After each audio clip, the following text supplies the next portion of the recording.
gelişmesine izin verilmemelidir. Bu vesileyle hükümete yönelik çağrımızı da bir kez daha yeniliyoruz. Türkiye'nin Siyonist işgal rejimiyle ticaretin kısıtlanmasına yönelik aldığı karar sadece belli ürünlerle sınırlı kalmamalı, amasız, fakatsız ve istisnasız bir şekilde uygulanmalıdır. Türkiye'nin hava sahası ve karasuları Siyonist işgal rejimine bütünüyle kapatılmalıdır. Ayrıca Siyonist işgalcilerin güvenliğine hizmet eden Amerika Birleşik Devletleri ve NATO üsleri de muhakkak surette kapatılmalıdır. Bu Gazze gündeminden sonra değerli arkadaşlar Gaziantep ilimizin bir takım sorunlarına temas etmek istiyorum. 6 Şubat Kahramanmaraş merkezli çifte depremin yaraları büyük oranda sarılmaya çalışılıyor. Bununla birlikte bölgede vatandaşlarımızın bir takım sıkıntılarının, sorunlarının da halen devam ettiğini ifade etmek istiyoruz. Nurdağ ilçesine bağlı köylerde konut numaralarının değişiminden kaynaklı hak sahipliği sorunu yaşanıyor. Çevre ve Şehircilik Bakanlığı kayıtları ile mahalle sakinlerinin oturdukları evlerin numaraları eşleşmemektedir. Yıkılan bazı evlerin sağlam olan bazı evlerin de resmi kayıtlarda yıkılmış olarak gözükmesi vatandaşın mağdur olmasına neden olmaktadır. Değerli arkadaşlar, öte yandan Gaziantep'te gecekondu bölgelerinde oturan ve evleri orta hasarlı olan depremzedeler de mağduriyet yaşamaktadır. Orta hasarlı binaların güçlendirilebilmesi için malum olduğu üzere tadilat ruhsatı çıkarılması bir zorunluluktur. Bunun için de yapı ruhsatı gerekiyor. Malum olduğu üzere gecekondu semtlerindeki çoğu evin yapı ruhsatı da maalesef yoktur. Bu sadece Gaziantep'in değil birçok ilimizin makus bir sorunu. Elektriği, suyu olan, çöpleri toplanan bu evlerde oturan vatandaşlar yapı ruhsatı olmadığı gerekçesiyle onarım ruhsatı alamıyor ve evlerini bu nedenle de onaramıyorlar. Söz konusu sorunlar ivedilikle çözülmeli, mağduriyetlerin giderilmesi ve vatandaşlarımızın depremden kaynaklanan yaralarının sarılabilmesi için kendilerine bu anlamda, bu özellikle yaşanan sorunlarla ilgili olarak kolaylıklar sağlanmalı ve yapılan yanlışlıklar muhakkak düzeltilmelidir. Değerli arkadaşlar, yine makus bir sorunumuz sokak köpekleri meselesidir. Ülkemizde başıboş köpek sorunu her gün medyada izlediğimiz gibi büyüyerek devam ediyor. Birkaç gün önce Adana'da başıboş köpeklerin kovaladığı Sümeyye Tek isimli vatandaşımıza araba çarpmış ve ağır bir şekilde yaralanmıştır.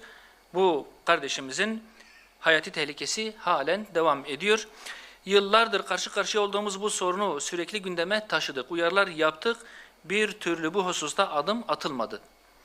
Kamuoyu merak ediyor. Bu köpeklerin toplatılmasının önündeki engel nedir? Başıboş köpek terörüne karşı ne zaman tedbir alınacak? Bu adım atılmaması, tedbir alınmaması hususu ne zamana kadar devam edecek? Trafik güvenliği ve toplum sağlığı açısından da pek çok risk barındıran başıboş köpek sorunu bazı istismarcıların ekonomik rant kapısı olmasından ötürü çözümü geciktirilmiş en önemli sorunlardan bir tanesidir Türkiye'de. Toplumun kahir ekseriyetinin mustarip olduğu bu sorun bir an önce yasal zeminde çözüme kavuşturularak sokaklar nezih ve güvenli hale getirilmeli, çocuklarımız güvenli bir şekilde sokaklara çıkabilmelidir. Değerli arkadaşlar, Uludere ile alakalı bir soruna da temas etmek istiyorum. Şırnak Uludere ilçemizin Taşdelen köyü var. Bu köy iki dağ arasında uzun ve derin bir vadi içerisinde kurulmuş bir köyümüz. Onun hemen yukarısında zincir şeklinde 3 tane kocaman baraj inşa edilmiş. Bu Taşdelen köyü 1500 civarı nüfusu ve 275 haneden oluşan tatlı bir köyümüz. Bu barajların oluşturduğu çok ciddi bir tehlike söz konusudur. 3 tane barajın da iki tarafı yüksek dağlar ve iri kayalık bölge ile çevrilidir. Bu 3 barajın da kenarlarında heyelan riski her zaman söz konusu olan bir durum. Bu Allah esirgesin, bu 3 barajdan herhangi birisinde yaşanabilecek küçük bir heyelan ya da kaya düşmesi sonucu barajlardan birisinin patlaması otomatik olarak diğer ikisini de patlatacak ve hemen aşağısında olan köyün tamamının su altında kalmasına, evlerin dahi suyun önden sürüklenmesine ve orada yaşayan herkesin Allah muhafaza vefat etmesine sebep olabilecek ciddi bir durum. Bu konu sık sık gündeme taşınan bir konu. Şırnak Valiliğimiz ve ilgili bakanlıklarla alakalı olarak sürekli gündemleştirilen, talep edilen ve köyün taşınması talep edilen bir husus. Ancak bugüne kadar bu sorun henüz aşılmadı. Köyün hemen yakın tarafta köylülerin kendilerinin sahip olduğu, kendi arazilerinin var olduğu bir noktaya taşınması bir türlü gerçekleştirilemedi. Bu noktada köylülerimizin, Taşdelen köylülerimizin çok ciddi endişeleri söz konusudur. Yetkililerin kendilerine karşı ilgisizliğinden ciddi anlamda şikayetçidirler ve bu köyün bir an önce daha yüksek bir yere, eski köylerine taşınmasını talep ediyorlar. Çünkü ufak bir deprem ya da doğal bir afet neticesinde bu barajlardan birisinin patlaması işten bile değil, her zaman söz konusu olan bir durum. Vatandaşlarımız orada, 2500 civarında vatandaşımız kendilerini çok büyük bir tehlike altında hissediyorlar. Her an barajların yıkılabileceği tehdidi altında bir yaşam idame etmeye çalışıyorlar. Bu konuyla alakalı yetkililerin ivedilikle harekete geçmesi, prosedürlere, yasal prosedürlere takılmadan bu köyün taşınarak daha güvenli bir yere alınması sağlanmalıdır. Bunu da bu şekilde sizin aracınızla ifade etmiş olayım.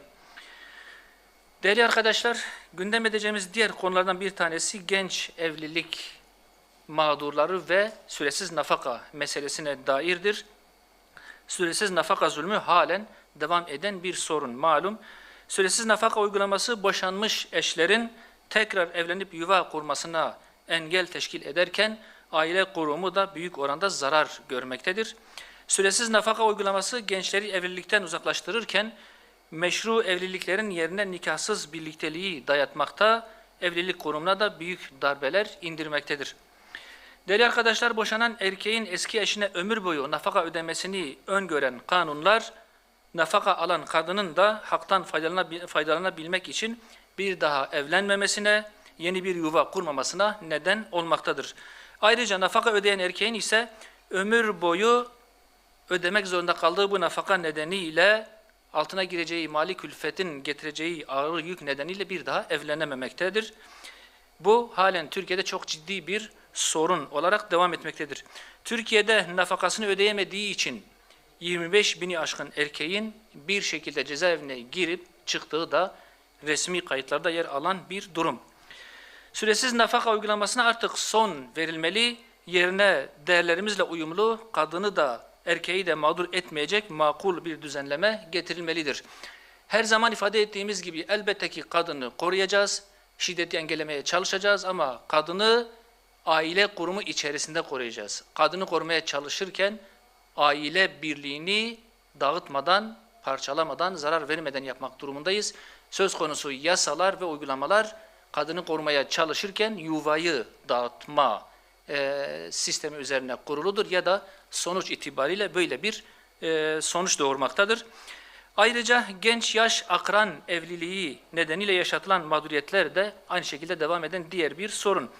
Bir taraftan kadının beyanı esastır denilerek yuvalar dağıtılırken diğer yandan genç yaşta evlenen kadınların beyanının esas alınmaması, bunların dinlenmemesi, sonlarına gözlerin, kulakların kapatılması çok ciddi, büyük bir çelişkidir. Binlerce aile sonradan açılan ve yıllarca süren dava süreçleri ile dağıtılmış, binlerce genç istismar suçlamasıyla cezalandırılmıştır. Eşleri sözde istismar suçlamasıyla mahkum edilen ve kendileri çocuklarıyla birlikte büyük mağduriyetler yaşayan binlerce genç kadın eşlerinin salıverilmesini talep etmektedir. Hükümet bu çağrıya daha fazla kulak tıkamamalıdır. Yetkililer geçmiş yıllarda verdikleri sözleri tutmalıdırlar. Defalarca bu konunun çözüleceğine dair ilgili bakanlıklar tarafından sözler verilmesine rağmen bugüne kadar bunlar yerine getirilmedi. Kanayan bir yaraya dönüşen bu sorunun çözümü sloganik yaklaşımlara kurban edilmemeli, gerekli yasal düzenleme bir an önce hayata geçirilmelidir. Son olarak değerli arkadaşlar, belediyelerle alakalı bazı hususlara temas ederek açıklamamızı bitirmek istiyoruz. Yerel seçimlerle birlikte Türkiye'nin gündemi malum olduğu üzere belediyelerin borçları ve belediyelerdeki lüks ve şatafat hususlarına endekslendi. Bu vesileyle birçok husus da gün yüzüne çıkmış oldu. Belediyeler neden bu kadar borcun altına giriyor? Bunu hep birlikte sorgulamamız lazım. Hangi belediyeye bakarsanız dünya kadar borç altındadır. Çocuklarımız henüz doğmamış insanlar belki yıllarca ödemek zorunda kalacakları borçlara daha doğmadan mahkum edilmiş durumdalar.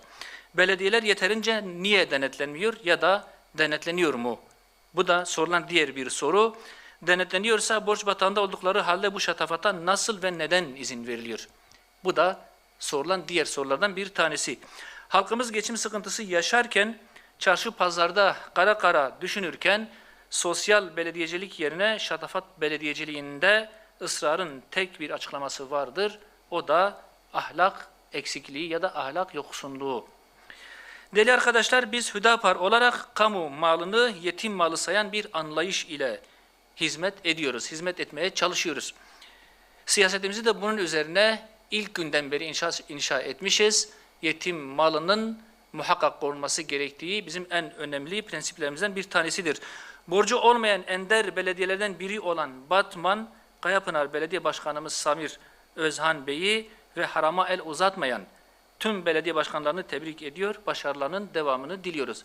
Biz bu sorunları söylerken elbette ki bütün belediye başkanlarının bu usulsüzlüklere bulaştığını demek istemiyoruz. Bunları tenzih ediyoruz, başarılarının devamını diliyoruz. Ancak belediyeleri borç batağına batıran başkanların ve ekiplerinin muhakkak denetlenmesi, bu israflarının, bu şatafatlarının önlenmesi, belediyelerin borçlandırılmasının zorlaştırılması gerektiğini burada sizin vesilenizle ifade etmek istiyoruz. Soru yoksa bitiriyoruz. Peki çok teşekkür ediyoruz arkadaşlar.